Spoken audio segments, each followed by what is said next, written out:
Hello বন্ধুরা, ওলের ডাঁটার ছবি দেওয়ার পর কিন্তু তোমরা অনেকেই বলেছিলে এটাকে চেনো, অনেকে বলেছো চেনো না।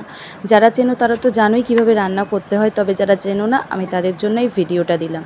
এই যে প্রথমেই কিন্তু এর গায়ের যে ছালটা সেটাকে এইভাবে ছাড়িয়ে নিতে হবে, আর এটাকে লম্বা লম্বা করে আলু ভাজার মতো কেটে নিতে হবে। এই দেখো আমি লম্বা লম্বা আলু ভাজার মতো কেটে নিয়েছি, আর খুব বেশি পাতলা করার দরকার নেই, কারণ এটা এমনিই গলে যায়। দেখো আমি সবগুলো কেটে নিয়েছি, ঠিক এইভাবে লম্বা লম্বা করে কেটে নেবে।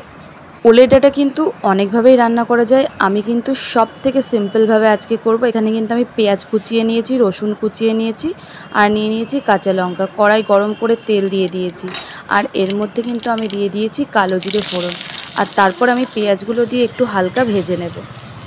পেঁয়াজটা কিন্তু ভাজা হয়ে গেলে এর মধ্যে আমি দিয়ে দেব রসুন আর কাঁচা লঙ্কা। এবার এগুলোকেও একটু নাড়াচাড়া করে ভেজে নেব।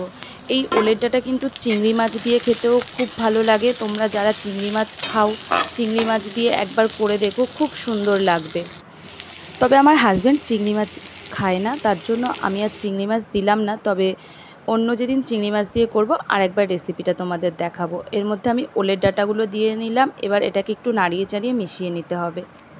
এই ওলের ডাঁটা কিন্তু বাজারে কিনতে পাওয়া যায়, আর এটার দাম খুব বেশি না, 20-25 টাকা 30 টাকা এরকমই দাম নেয় এর। আমি কিন্তু গ্যাসের ফ্লেমটাকে মিডিয়ামে রেখেছি, তোমরাও যখন রান্না করবে গ্যাসের ফ্লেমটা মিডিয়ামে রেখেই রান্না করবে। এবার এতে দিয়ে দেবো পরিমাণ মতো লবণ, আর দিয়ে দেবো হলুদ। এবার এটাকে নাড়াচাড়া করে ভাজা ভাজা করে নিতে হবে। এই ওলের ডাঁটা কিন্তু আমি বিয়ের আগে খাইনি, আমি চিনতামই না যে এই জিনিসটা খাওয়া যায়।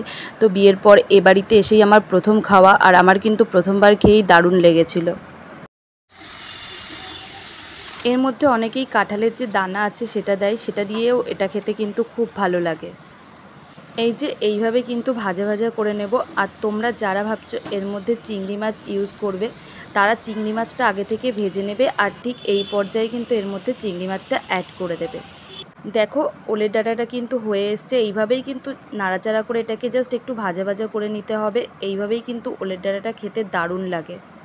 খুব সিম্পল একটা রেসিপি, খুব সিম্পলভাবে তোমাদের দেখালাম। কেমন লাগলো জানিও, ভালো লাগলে লাইক করো, কমেন্ট করো, পাশে থেকো।